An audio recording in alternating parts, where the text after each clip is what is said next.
नमस्कार, सुदर्शन न्यूज में आपका स्वागत है। मैं हूं मुकेश कुमार और आप देख रहे हैं जवाब तो चाहिए। जवाब तो चाहिए। आज हम बात करेंगे हिंदुस्तान में गृह युद्ध की स्थिति पैदा करने के लिए सीमा पार से चल रहे साजिश की और 2014 के बाद से हिंदुस्तान में शिथिल हो चुके स्लीपर सेल को फिर से जिंदा कर हिंदुस्तान की व्यवस्था को बेपटरी करने की साजिश में भारतीय रेल के इस्तेमाल की। आपने गौर किया होगा कि 2024 के लोकसभा चुनाव की सुगबुगाहट के शुरू होते ही देश में रेल हादसे बढ़ने लगे हैं। आरटीआई से मिली जानकारी के मुताबिक पिछले 3 वर्षों में 131 रेल हादसे हो चुके हैं। इन हादसों की वजह से कुछ तो मानवीय और कुछ तकनीकी भूल रही है, लेकिन कुछ मामलों में आतंकियों की साजिश का पर्दाफाश भी हुआ है। जहां रेल की पटरियों पर कहीं फिश प्लेट को खोलकर तो कहीं ट्रैक पे सीमेंट की सिल्ली या पत्थर रख दी, तो कहीं पटरी पर रेल का ही टुकड़ा रखकर उसे डिरेल कराने की घटना सामने आई है। लोकसभा चुनाव के बाद बीजेपी की स्थिति जितनी कमजोर हुई, आतंकियों के हौसले उसी अनुपात में बुलंद भी हुए हैं। वैसे तो हर क्षेत्र में जिहादियों, देशद्रोहियों और टुकड़े टुकड़े गैंग की दखल बढ़ी है, उनकी सक्रियता बढ़ी है। टूल किट गैंग के जरिए हिंदुस्तान के खिलाफ हर मोर्चे पर आक्रमण किया जा रहा है। भारतीय रेल आतंकवादियों के उसी गैंग के निशाने पर है। इस थ्योरी को बल तब मिला जब सोशल मीडिया पर इस्लामिक आतंकी फरहतुल्लाह गौरी का वीडियो सामने आया। टेलीग्राफ पर जारी अपने वीडियो में फरहतुल्लाह ने ट्रेन पर हमले करने के लिए अपने जिहादी सेल को निर्देश देते हुए देखा और सुना जा सकता है। फरहतुल्लाह अपने वीडियो में कहता देखा जा सकता है कि ट्रेन को पटरियों से उतारने की कोशिश करो, प्रेशर कुकर बम का इस्तेमाल कर ट्रेन के भीतर धमाके करो, पेट्रोलियम पाइपलाइन में धमाके करो, हिंदू नेताओं की हत्या करो। यह आदेश फरहतुल्लाह गौरी अपने स्लीपर सेल को दे रहा है, जो 2024 के बाद से प्रशासन और पुलिस की सक्रियता के कारण बिल में दुबक गया था। वो एक बार फिर से अब सक्रिय हो रहा है।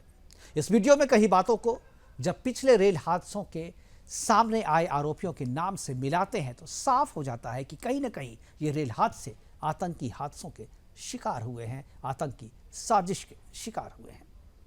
रेलवे स्टेशन पर मजारें, पटरियों के बीच में मजारें, रेलवे फाटक के पास मजारें, रेलवे ट्रैक के दोनों तरफ मुस्लिम बस्तियां रेल और रेल के सफर को असुरक्षित बना रही है। जहां रेलवे ट्रैक के दोनों तरफ मुस्लिमों की अवैध बस्तियां हैं, वहां दिल्ली में जहां रेलवे ट्रैक के क्षेत्र में अतिक्रमण कर जहां पर रेलवे में बहुत सारी ऐसी जगह हैं दिल्ली में जहां रेलवे ट्रैक के क्षेत्र को अतिक्रमित कर दिया गया है और सैकड़ों नमाजी वहां पर हर शुक्रवार को बड़ी संख्या में आते हैं और नमाज पढ़ते हैं। वहां पर रेल हादसे नहीं होते, लेकिन जहां रेल को सुरक्षित निकल जाना चाहिए था, वहां पर ये हादसे हो जाते हैं।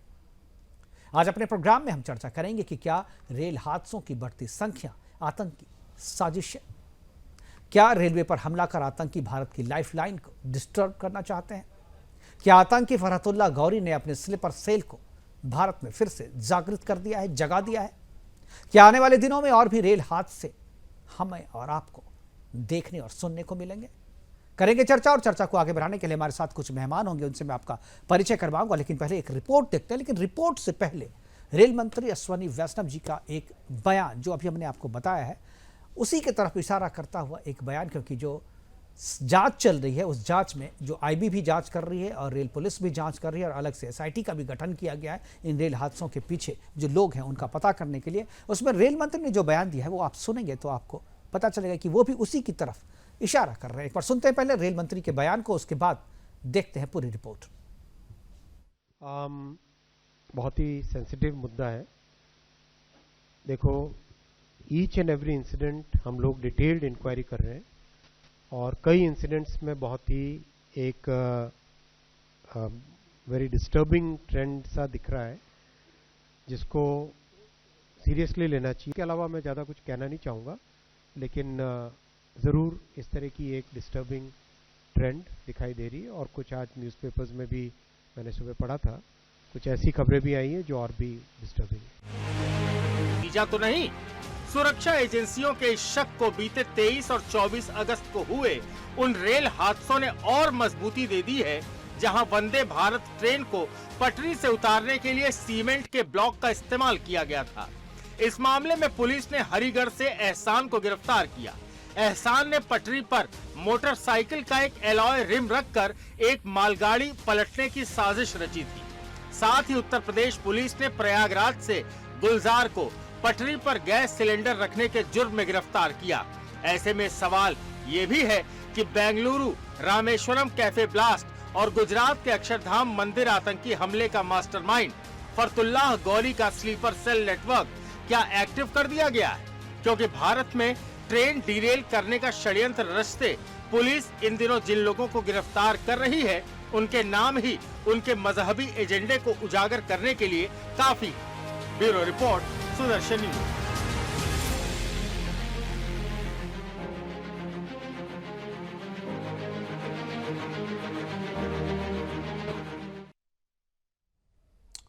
जी हाँ, इन ट्रेन हादसों में जिन लोगों के नाम सामने आ रहे हैं, जो डिस्टर्बिंग एलिमेंट का नाम अश्विनी वैष्णव रेल मंत्री ने लिया, वो सारे यही हैं। क्या है ये इन लोगों की साजिश और किस तरीके से भारत की व्यवस्था को डिरेल करने की कोशिश की जा रही है, इस पे करेंगे हम चर्चा। और चर्चा को आगे बढ़ाने के लिए हमारे साथ जो मेहमान हैं उनसे मैं आपका परिचय करा दूं। बीजेपी की तरफ से रमन मलिक जी हमारे साथ हैं और अमित तिवारी जी है हमारे साथ कांग्रेस प्रवक्ता के तौर पे, हाजी नाज़िम मुस्लिम स्कॉलर के तौर पे, और अशोक त्रिपाठी जी हमारे साथ रेलवे बोर्ड के एक्स मेंबर हैं। चर्चा की शुरुआत जो है मैं रमन मलिक जी से करना चाहूँगा। बीजेपी के प्रवक्ता हैं और प्रखर प्रवक्ता हैं, इस तरह की विषयों पे बहुत अच्छी समझ भी रखते हैं। रमन जी, अगर आपको आवाज़ मिल रही है मेरी, तो मेरा आपसे सवाल है कि जिस तरीके से ये वीडियो सामने आया है गौरी का, और इस वीडियो के सामने आने के बाद और जो रेल मंत्री ने जो डिस्टर्बिंग एलिमेंट की बात करी है, जिस तरीके से रेल हादसे में जिन लोगों की गिरफ्तारी हुई है और आईबी और जो एसआईटी जिस मामले की जांच कर रही है, क्या आपको लग रहा है रेल के जरिए भारत की लाइफलाइन को डिस्टर्ब करने की एक गंभीर साजिश हो रही है? रमन मलिक जी, ये सवाल आपसे था। रमन मलिक जी, आपको आवाज मिल रही है? आपकी आवाज शायद हम तक पहुंच नहीं रही। आप एक बार अनम्यूट करें अपने मोबाइल को, आपका ऑडियो मिल नहीं रहा हम तक। एक बार मैं पीसीआर से कहूंगा कि एक बार आवाज जो है, हाँ, डॉक्टर अशोक त्रिपाठी, मैं अशोक त्रिपाठी जी के पास जाना। अशोक त्रिपाठी जी, जिस तरीके से रेल मंत्री जी का बयान आया है और वो कह रहे हैं कि डिस्टर्बिंग एलिमेंट्स जो हैं वो सामने आए, ये डिस्टर्बिंग एलिमेंट क्या है, किस तरफ इशारा करना चाह रहे हैं रेल मंत्री? देखिए, भारत की सरकार को डिस्टर्ब करने के लिए वेस्टर्न कंट्रीज और कुछ Muslim countries continue on the process 1947 से इस पे काम कर रही हैं। क्योंकि हिंदुस्तान के इतिहास में करीब 74 साल के बाद, बहुत इंतजार के बाद एक स्ट्रांग सरकार आई जिसने इस देश के नब्ज को, भारतीयों की जीवन की शैली को, भारतीयों के जीवन को कैसे सेव किया जाए, कैसे उनको डेवलप कंट्री से आगे निकाला जाए, 5 ट्रिलियन इकोनॉमी पे कैसे लेके जाया जाए, इसके ऊपर पहली बार किसी सरकार ने काम किया।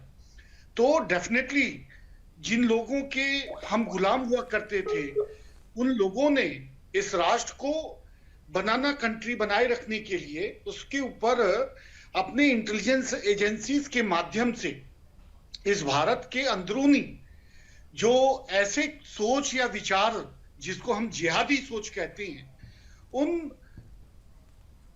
लोगों को उन्होंने फंडिंग किया।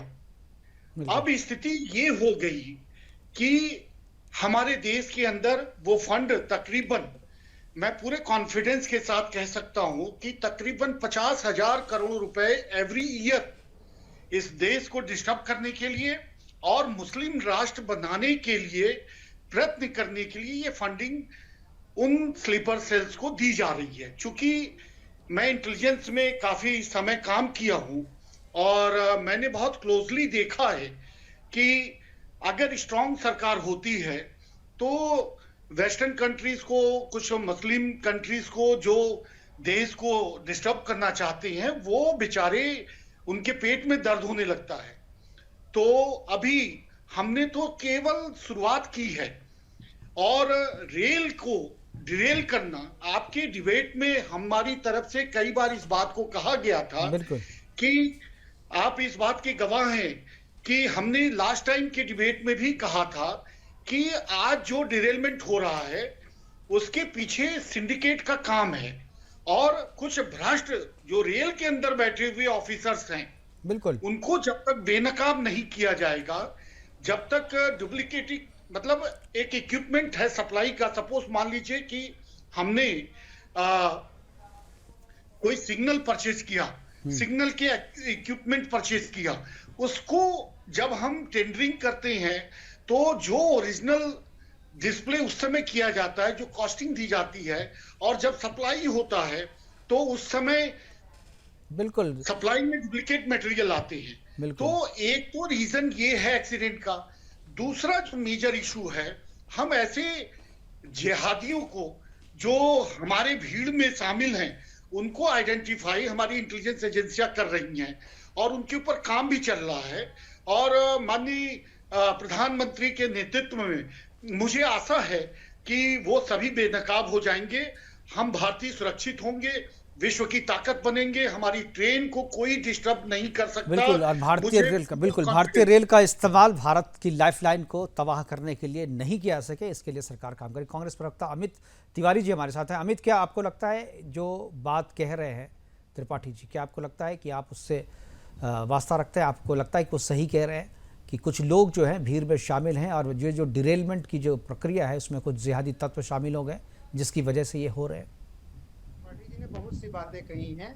आज हम जिस चर्चा को लेकर के सरगर्वित हैं उसमें हम एक चीज कहना चाहते हैं, देश के किसी भी संसाधनों को डिस्ट्रॉय करने वाला हर हाल में बख्शा जाना नहीं चाहिए। ये हम सभी मांग करते रहे और यही हम सवाल पूछते हैं कि ये कौन सी व्यवस्थाएं हैं, किन व्यवस्थाओं के चलते और किन खामियों के चलते इतनी रियल दुर्घटनाएं हो रही हैं। आए दिन पटरियों से 20-20 कोच पलट जा रहे हैं, आए दिन दुर्घटनाएं हो रही है। सबके जान माल का सवाल है, क्योंकि हम सभी जिस जगह से रहते हैं, जिस देश में, वहां रेल एक बहुत कनेक्टिविटी का माध्यम है। दूसरी बात, आज का जो हम लोगों का टॉपिक था कि चंद लफंगे हमारे देश की रेल को बर्बाद करेंगे, हमारी देश की प्रभुता को चुनौती देंगे, उसके लिए हम मानते हैं कि हमारी एजेंसियां जो हैं वो सक्षम है और उनको पूर्ण रूप से कार्य करना चाहिए और वो कर भी रही हैं। हमें लगता है कि वो होना चाहिए। लेकिन दूसरी बात, जहां पर इतनी घटनाएं होती हैं उन संदर्भ में लोकतांत्रिक परिप्रेक्ष्य में जब कोई देश का विपक्ष सदन के अंदर एक संवाद स्थापित करना चाहता है और पूछना चाहता है, उस पर रेल मंत्री जी पीछे हट जाते हैं। ये दुख का विषय लगता है कि अगर देश में कोई घटनाएं घटित हो रही हैं उन पर अगर हम अपने सदन के अंदर परिचर्चा नहीं करेंगे तो क्या हम लाहौर और पाकिस्तान में चर्चा करने के लिए जाएंगे क्या? और हम फिर उसी बात को कहते हैं कि इन चंद लफंगों की धमकियों से हमारी एजेंसियां डरने वाली नहीं है। वो इस बात को आप मान के चलिए, हमारी एजेंसियां दूध का दूध और पानी का पानी करेंगी, ये हमें विश्वास है। लेकिन सदन में परिचर्चा से सरकार का भागना गंभीर है। और चलिए वो एक मसला है, वो मसला है, उसका बाद रमन मलिक जी दे देंगे। लेकिन जो बात मैंने कही कि स्लीपर सेल फिर से एक्टिव किया जा चुका है, जिस डिस्टर्बिंग एलिमेंट की बात रेल मंत्री कर रहे थे वो आपके हिसाब से क्या है?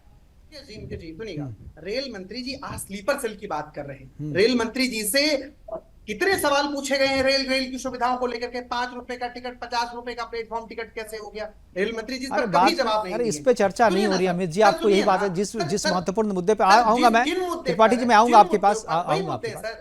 त्रिपाठी जी ने जो 5 ट्रिलियन इकोनॉमी की बात की, उस 5 ट्रिलियन इकोनॉमी में गरीब को क्या मिला, नौजवान को क्या मिला, किसान को क्या मिला? किसान को तो वही मिला ना। ठीक है, जो जितना डिजर्व किया उसको उतना मिला। ठीक है, चलिए रमन मलिक जी हमारे साथ, रमन मलिक हमारे साथ हैं। आवाज अगर आ रही है रमन मलिक जी, तो जो क्वेश्चन मैंने पूछा था कि जो रेल मंत्री जी ने कहा था उसका मतलब आप क्या समझते हैं, और क्या आपको लगता है कि जो फ्रिंज एलिमेंट्स हैं, जो जिहादी तत्व हैं, वो हमारी व्यवस्था को बिगाड़ने में रेल का इस्तेमाल कर रहे हैं?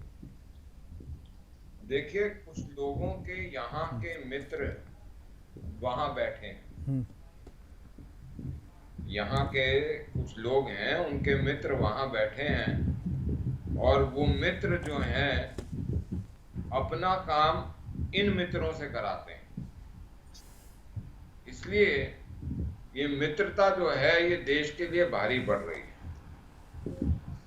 मैं ये मानता हूं कि जिस प्रकार से आप अगर देखें पिछले कुछ महीनों में, तो रेल दुर्घटनाएं जिस प्रकार से बढ़ रही हैं वो ये दिखाता है कि ये कोई नॉर्मल एक्टिविटी नहीं है, ये डिजाइंड एक्टिविटी।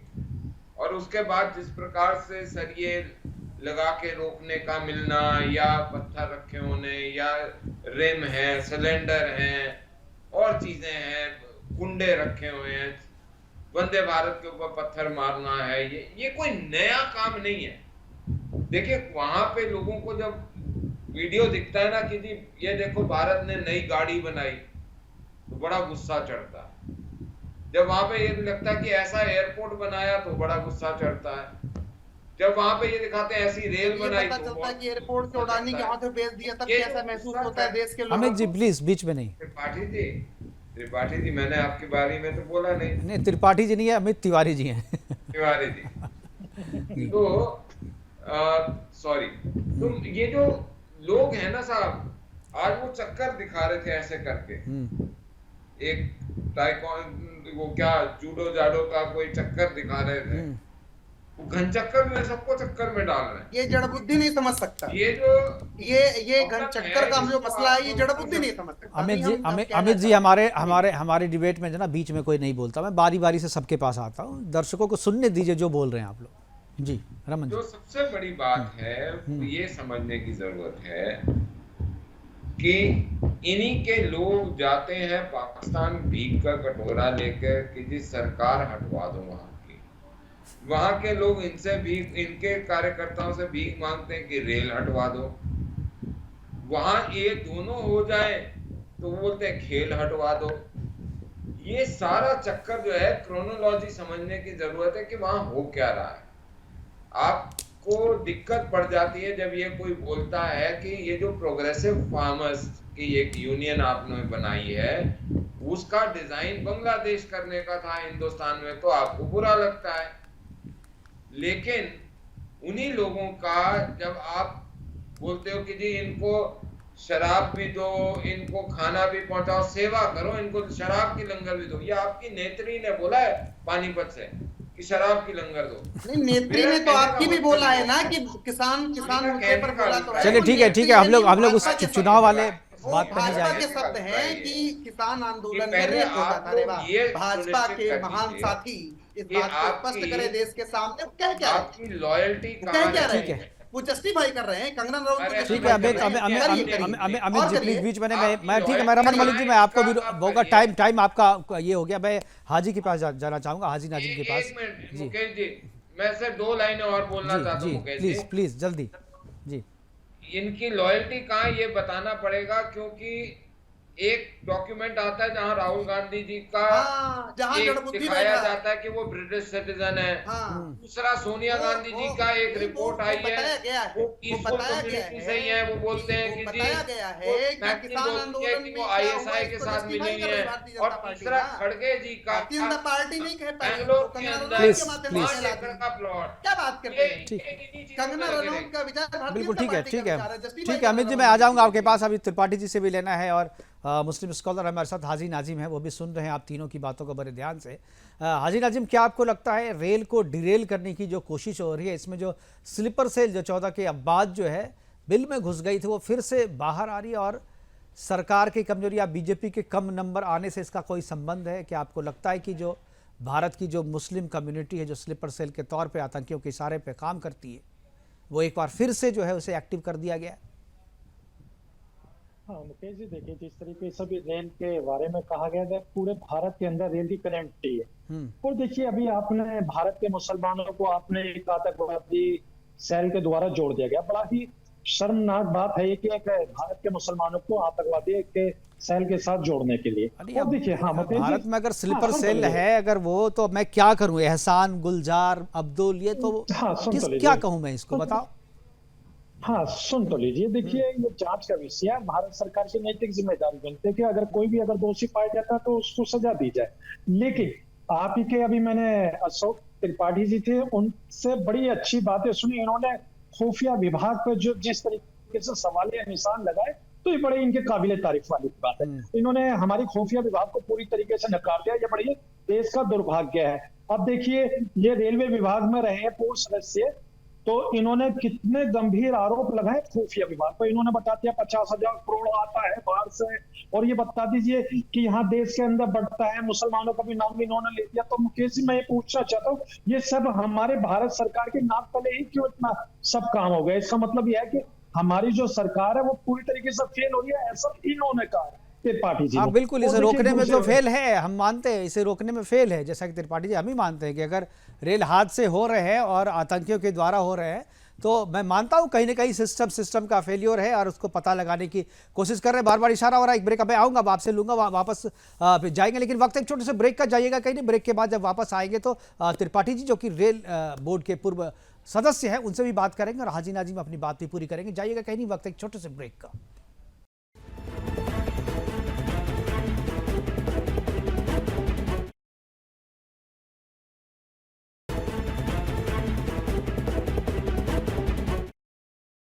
ब्रेक पर आपका स्वागत। हम चर्चा कर रहे थे रेल जिहाद की और देश को डिरेल करने की जो जिहादी साजिश है उस पर हम चर्चा कर रहे थे। हमारे साथ सारे मेहमान बने हुए हैं और हाजी नाजिम अपनी बात पूरी कीजिए, उसके बाद मैं अशोक त्रिपाठी जी के पास जाऊंगा। डॉक्टर अशोक त्रिपाठी के पास जाने से पहले हाजी नाजिम अपनी बात पूरी करें जी। हाँ मुकेश जी, देखिए बहुत बहुत धन्यवाद आपने, देखिए मुझे दोबारा समय दिया अपनी बात रखने का। और देखिए अभी आप रेल की बात कर रहे थे, तो देखिए सबसे पहले मैं ये कहना चाहता हूँ कि भारत सरकार की नैतिक जिम्मेदारी बनती है कि रेलवे ट्रैक का मेंटेनेंस करने की। हम वंदे मातरम जैसे, वंदे भारत जैसे जो है ट्रेन तो बहुत बनाते हैं, और देखिए नई नई ट्रेनों का उस भी पर हम चर्चा नहीं हो रही सर, उस पर बात अपना समय हम ठीक है, देंगे। हम जो जिहादी हाँ, साजिश है हाँ, उसकी तरफ कर रहे हैं, उसमें अगर बोलना चाहते हो ठीक है, नहीं तो डॉक्टर अशोक त्रिपाठी जी है वो कुछ बोलना चाह रहे थे। अशोक जी। हाँ मुकेश जी, पहले आप मेरी बात पूरी कंप्लीट होने दीजिए। ठीक है, जल्दी कीजिए प्लीज। देखिए अभी मैंने रेलवे ट्रैक की बात करी, मेंटेनेंस की बात करी, आपने मेरी बात को मना कर दिया। और अब आता हूं मैं इसके बाद, अभी आपने जिहादी वाली बात करी, तो मैं ये कहता हूँ ये एक गंभीर आरोप हम लोगों पर लगाया जाता है, और इसलिए लगाया जाता है क्योंकि देखिए यहाँ के जो लोग हैं वो ये समझते हैं कि भारत का जो मुसलमान है बिल्कुल कमजोर है, और जबकि मैं बता दूं भारत का मुसलमान संविधान को मानने वाला, संविधान ने भारत के मुसलमान को पावर दे रखी है। तो भाई भारत के इसी मुसलमान को फरहतुल्लाह गौरी जो है वो वीडियो जारी करके क्यों कहता है? फरहतुल्लाह गौरी का जो वीडियो आया है वो क्या है, वो किसको बोल रहा है? वो आप ही को तो बोल रहा है। देखिए मुकेश जी, देखिए वो हम लोगों को नहीं बोलता क्योंकि हम भारतीय मुस्लिम और स्ट्रॉन्ग है, हम संविधानिक लोग हैं, संविधान को मानने वाले। और जिस तरीके से गौरी अपने बयान में और वीडियो फुटेज में ये कह रहा, तो हम भारत के मुसलमान उसको, आतंकवादी को पूरी तरीके से नकारते हैं। और ये हमारा भाई तो नकारना तो पड़ेगा ही ना, अब कैमरे के सामने तो नकारना ही पड़ेगा आपको, नहीं तो आप यहीं से सीधे अपने ठिकाने पे पहुंच जाएंगे। वो तो कैमरे के सामने आप नकारते हैं, कैमरे के पीछे जो आप उसको समर्थन करते हैं। डॉक्टर अशोक त्रिपाठी जी, ठीक है, आप जैसे लोग नहीं, आपकी कम्युनिटी में बहुत सारे ऐसे लोग हैं, आप नहीं करते हैं, अच्छी बात है, लेकिन आपको पता है ये बात कि आप ही की कम्युनिटी के बहुत सारे लोग हैं जो करते हैं, जो गिरफ्तार हुए हैं, जो पुलिस की जांच में आए हैं, जो जेल में बंद हैं इसी आरोप में, उन पर भी तो कुछ बोलिए। हाँ मुकेश जी, मैं ये कहता हूँ कि जो लोग इस तरीके का कुछ करते हुए पाए जाते हैं, देखिए हमारे भारत सरकार की नैतिक जिम्मेदारी बनती है उन लोगों को उनकी सजा दी जाए। ठीक है, मैं समझ गया। डॉक्टर अशोक त्रिपाठी जी कुछ बोलना चाह रहे हैं, आप एक ही चीज बोल रहे हैं बार बार जी। डॉक्टर अशोक त्रिपाठी, मैं आपके दर्शकों को केवल यही मैसेज देना चाहता हूं कि ये राष्ट्र हर तरफ से मजबूत है। हम भारतीय उतने ही मजबूत हैं जितने विश्व में डेवलप कंट्रीज मजबूत दिखते हैं। आज हमारी अगर एकता ठीक हो जाए तो रेल को सेफ और सिक्योर चलाने में हमारी जो ज्ञान है, हमारा जो विश्वास है, उसमें सहयोग करेगा। बाहर के लोग कुछ चंद चांदी के टुकड़ों पे खरीदे जाने वाले या बेचे जाने वालों के, जिसको हम स्लीपर सेल कहते हैं, के माध्यम से आवाहन करना पड़ रहा है। तो वो आवाहन केवल इसलिए आज आप उसका वीडियो आप देख पा रहे हैं क्योंकि 2014 में जो सरकार सत्ता में आई थी वो पूर्ण बहुमत की सरकार थी, 2019 में पूर्ण बहुमत की सरकार थी। तो जैसे ही थोड़ा सा बहुमत में ऊंच नीच कुछ संख्याओं का हुआ, ये तो कौन सा एनालिसिस है इस रेल के डिरेल का? ये कौन सा एनालिसिस है त्रिपाठी जी? क्या आज कौन सा मंत्रालय के मोदी जी के पास नहीं है? आज वही तो मंत्री हैं। अमित जी मैं आऊंगा, आप ही के पास आ रहा हूँ, आप ही के पास आ रहा हूँ अमित जी। क्या बात करते त्रिपाठी जी? कुछ के बीच में देखिए अमित जी बीच में मत बोलिए। अमित जी मैं इसके बाद त्रिपाठी जी की बात आप ही के पास आ रहा हूँ। आप नीचे लिखिए ना भारतीय जनता पार्टी के प्रवक्ता, ठीक है, आप बोल लीजिएगा, इसके बाद बोल लीजिएगा। आप पूर्व रेल सदस्य बोर्ड देश श्रोता आपसे अपेक्षा करते हैं। अमित तिवारी जी आप बीच में ना बोले, अमित तिवारी जी आप बीच में ना बोले प्लीज, आप बीच में मत बोलिए। त्रिपाठी जी बात पूरी करेंगे, मैं आऊंगा उसके बाद, मैं फिर आपको म्यूट कर दूंगा प्लीज। अमित तिवारी जी अशोक त्रिपाठी। देखिए, एक मोस्ट सक्सेस ऑफिसर के रूप में जिसने 60 साल अपने बिताए हैं, जिसने रेलवे को अपनी सर्विसेज दी है, जिसने पुलिसिंग की है, उस व्यक्ति की सत्य बात को पार्टी के चलने से देखने की आवश्यकता नहीं है। यहाँ पे आप अपने जो डिले बहुत एक्सपर्टाइज हम अपनी बात को कह रहे अमित हैं। तिवारी जी, 2014 से बात पहले है। भी 2014 के पहले भी जो अशोक त्रिपाठी इसी तरीके की बातें करते थे, नहीं, तभी तो नहीं देखिए, दिखता था कोई वहां नहीं, बीजेपी नहीं, पर। बिल्कुल नहीं। अब तो फिर देश आज तो आपकी पार्टी सरकार से नहीं है तो अपेक्षा आज वो करता है। पार्टी जो देश सच है वो देश सच है ना। आपसे अपेक्षा करता है, आप देश के बारे में देखिए, बोलेंगे। आप सुनिए पहले, आप सुनिए, आप बीच में रिएक्ट मत लिखिए कीजिए, ना। आप बीच में रिएक्ट कीजिए मत कीजिए, मैं आऊंगा आपके पास। जी त्रिपाठी तो जी। मेरा ऐसा मत है कि हमारी इंटेलिजेंस एजेंसियां बहुत स्ट्रांगली ऐसे स्लीपर सेल को वर्कआउट कर रही हैं। और आपको ये जान के आश्चर्य होगा कि 57 मुस्लिम कंट्री में केवल एक यूएई के किंग ने स्वयं कहा है, आज की न्यूज पे चल रहा है बिल्कुल। कि मुसलमान समाज अपने धर्म के साथ साथ दूसरे के धर्म को सम्मान देना सीखे, उसको प्रोटेक्ट करे। इसलिए वो बहुत जल्द मक्का मदीना जो मुसलमानों का सबसे पवित्र स्थान है, उस पे वो डिसीजन देने वाले हैं कि हिंदुओं को भी दर्शन के लिए आने की अनुमति दी जाएगी। मेरा कहना आपके माध्यम से ये है कि आज भारत अगर मजबूत है तो वो समस्त भारतीयों के लिए मजबूती है, किसी एक समुदाय, किसी एक बिल्कुल। धर्म के लिए नहीं है। हम समस्त भारतीय विश्व में एकमात्र ऐसा हिंदुस्तान है या हिंदू धर्म को धारण करने वाले लोग हैं जो सबके हित की कामना से पूजा करते हैं, सबके भलाई के लिए करते हैं। बिल्कुल, हम कभी आऊंगा आपके पास। हिंदू जी। मुस्लिम क्रिश्चियन के चर्चे और चश्मे से नहीं देखते।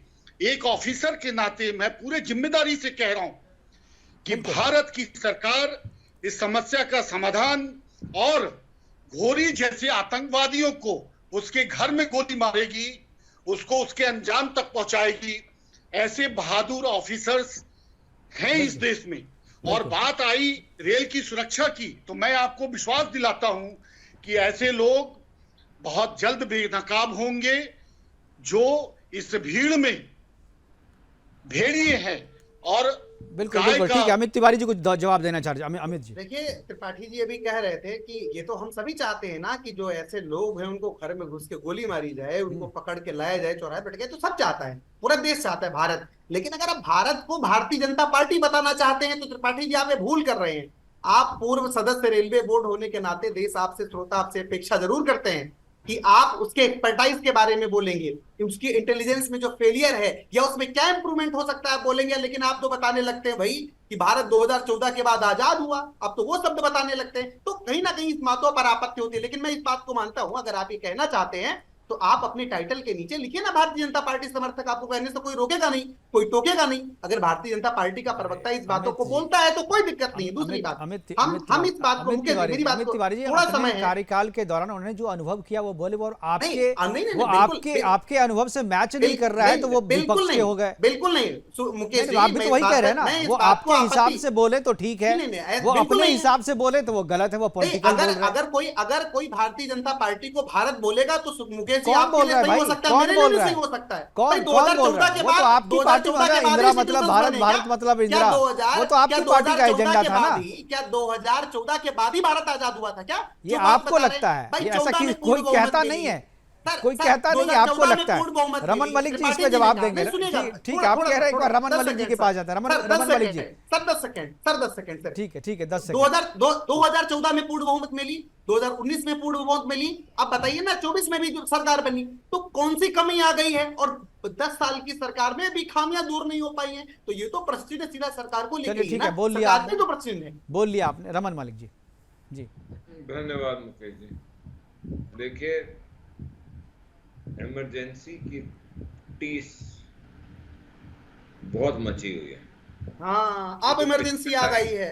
और जो अघोषित आपातकाल लगा उस पर कोई जिक्र नहीं अरे होगा फिर ना? अमित जी देखिए, आप जब बोलते ना? हैं तो कोई बीच में नहीं बोलता है। आज आप भी हर इमरजेंसी एक का आदमी के जिक्र है। बीच में क्यों जुलाब बोलते आज जिक्र हैं? है क्या? आप बीच में क्यों बोलने लगते हैं भाई? हमें जी जुलाब लगे हैं क्या? वर्बल जुलाब मत लगाइए अपने आप को, हाँ। शांत कहिए।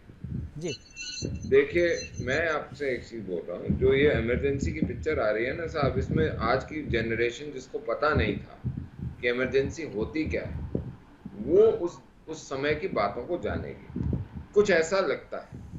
लेकिन उससे जरूरी ये है बात, जो हम विषय जिस पे हैं उसी पे रहें, जी कि जिस प्रकार से अभी ये बोला जा रहा है कि इंटेलिजेंस की फेलियर और ये और वो, मैं सिर्फ इतना जानना चाहता हूं कि जिस देश के अंदर समझौता ब्लास्ट होता था, जिस देश के अंदर मुंबई अटैक होता था, जिस देश के अंदर इस प्रकार की घटनाएं होती थी, वो देश जो पहले बाहर की ताकतों की तरफ देखता था कि साहब मैं अपनी दर्द हो रही है बोल दूं या नहीं बोलूं, वो आज घुस के मारता है और मारेगा। किसी को बुरा लगता है तो लगे, आरडीएक्स का पता पॉइंट लगा? ये है। कहाँ फिर से ये आता आरडीएक्स? कि जी अगर अमित जी, आप फिर बीच में बोल रहे हैं। फिर वही बात है सर। सर छोटा सा सवाल अरे है, आपको इसको क्यों point दर्द to होने point लगता है जवाब सच बोलने पे? क्यों? मैं बिल्कुल, देता रहा हूँ बिल्कुल समय नहीं। आपको, अपने समय में बोलिए ना, मैं आऊंगा फिर आ जाऊंगा आपके पास। जी आप जी। इनसे बुलवा लीजिए, इनको ज्यादा बीच में जरूरत प्लीज, है। आप प्लीज बीच में मत बोलिए। बोलिए रमन जी। देखिए, मेरे को एक ही से बात कहनी है कि बात हम कर रहे हैं कि रेलवेज के ऊपर जिस तरीके से अटैक हो रहा है, जी हम जो बात कर रहे हैं उसको ये समझने की जरूरत है कि ये वीडियो आना और उसके साथ जो इवेंट्स हुए हैं उनको मैप करना, बिल्कुल वो सिर्फ ये दर्शाता है कि इसमें लिंकेज है। क्या आज हम देश के लिए बात कर सकते हैं कि देश के अर्थव्यवस्था के लिए हानिकारक है, देश के सेंटिमेंट के लिए हानिकारक है, देश के टैक्स पेयर का पैसा लगा है इसमें, बिल्कुल फ्री नहीं बना, ये इटली से पैसा नहीं आया, ये देश के टैक्स पेयर का पैसा है।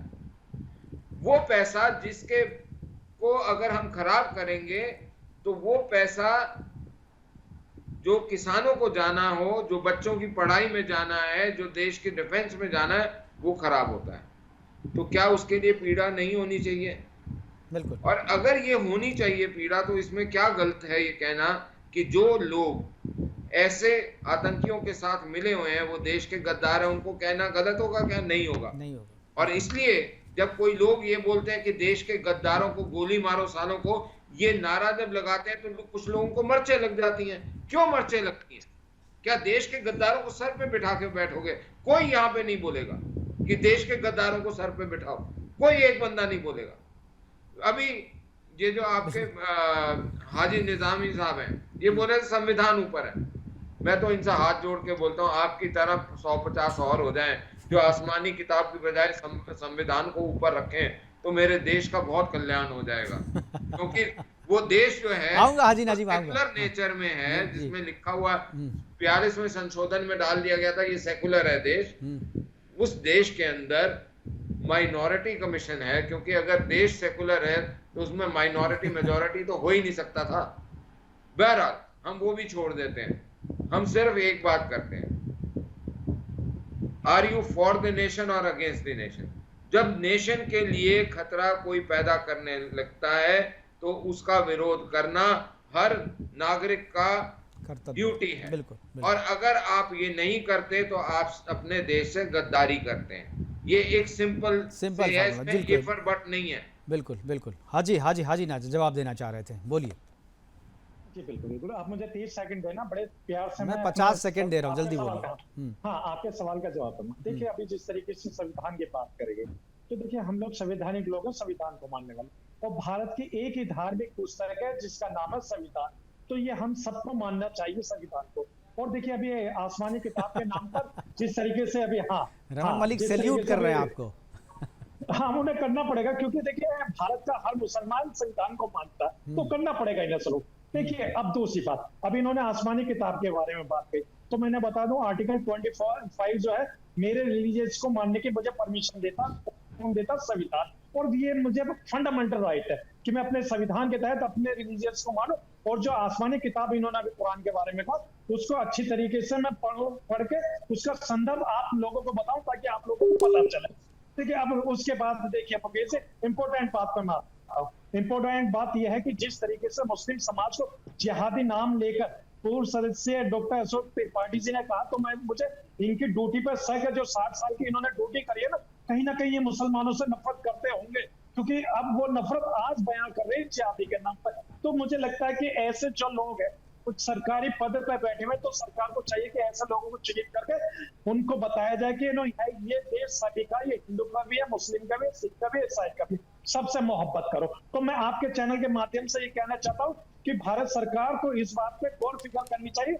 रमन मलिक जी बीजेपी के प्रवक्ता हैं, ये भी इस मामले में हम लोगों की हेल्प करेंगे, क्योंकि हम लोगों के साथ कोई भी भेदभाव ना हो। और रही बात ये कि जिस तरीके से ट्रेन की बात, पटरियों की बात चल रही है, तो मैं ये कहना चाहता हूँ मुकेश जी, ये जांच का विषय है। कौन से ऐसे असामाजिक तत्व है जो हमारे देश को नुकसान पहुंचाने की कोशिश करे, उनके खिलाफ हम सबको एकजुट होकर खड़ा होना पड़ेगा और देश को हमें आगे ले जाना पड़ेगा। ये आपके चैनल के माध्यम से हाजी नाजिम इस बात को कहता हूं। चाह तो हम भी रहे हैं वही, लेकिन आपकी चाहने में, आपके कहने में, आपके करने में, मैंने आपके नजरिए में केवल आपको नहीं कह रहा हूँ, आपके जो कुछ कम्युनिटी के लोग हैं उनको वही आड़े आ रहे हैं, और इसीलिए जांच और इतना सारी चीज़ें जो है वो हो रही है।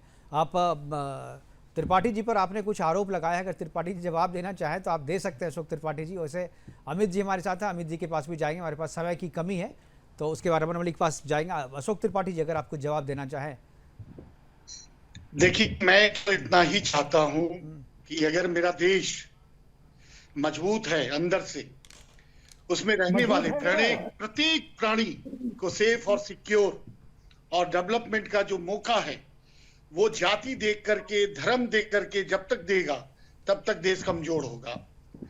कांग्रेस पार्टी या बीजेपी या और कोई पार्टी का एजेंडा क्या होगा वो हम तय नहीं करते। हम तय करते हैं कि भारत का भविष्य क्या होगा, उसमें निवास करने वाले सिविलाइज लोगों का भविष्य क्या होगा। तो अगर समाज मजबूत होगा तो देश मजबूत होगा। तो हम सबके हित की कामना करते हैं, परंतु धर्म के नाम पे अगर कोई पार्टी ये सपना देती है, बेचती है और वोट का परसेंटेज चेंज कराने की कोशिश करती है, तो वो पार्टी डेफिनेटली भारत के भविष्य पे एक लकीर खींचती है। और वो लकीर सन 1971 में बांग्लादेश के नाम पे, 47 में पाकिस्तान के नाम पे बंटवारा हो चुका। जिसको जहां जाना था वहां जा रहे थे लोग, गए भी, परंतु जिन्होंने बंटवारा किया वो यहीं रह गए।